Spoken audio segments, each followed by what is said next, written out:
check लिल काट्या थोडा late आहे गो भाई आरक्षण मुद्दा पद्धतशीर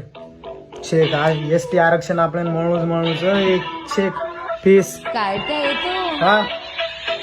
लढा आपले गोरू हाके ती लढेरच सारी नाब जाते सारू एक दन काढेरच चले जाय दन आपले पत्ता सट्टा माई रोटी बेटेव नंतर आसरो कोणी मळो बाय हैदराबाद जागे टेम छापीच वाट गोरू सोबत करे लागे सारी हेन घात गांधीना गोरसे वटावा काही हात आरक्षण लेऊच मर जाया भले आज उपोषण छोडनात पार्लमेंट ठालाव एकजूट वा सारी सरकार बी चलावा आरक्षण निर्णामे करो मत दिखावा ले ताणे कोयता बलवंत सिंग बन जावा शिकवाडी छोड ताणे दुनियादारी लो नादी नको लागू नाही तर तुझ्या आईचा गोर बोली मार सारी मानच ब्रो उपोषण करो एक सवार उभे सो गोरुरी जात हमार ओळखच पगडी मुंडो देख छुत्या तार दिकायची अगली नकलीचं रील मेकर मारे लागे डुबली हेमे सारू छुत्या हेन करे लागे गपली कष्टाळू समाज मारो तोड रोच साठा घसागोच खांदो पण झुको कोणी बेटा कष्टाचा द्या नको फर्जीच्या नोटा जय सेवा लाल बोल बापचा बे बेटा काय बापे बाप शेख माझं नाव घेऊन यांच्या घरात चुली पेटते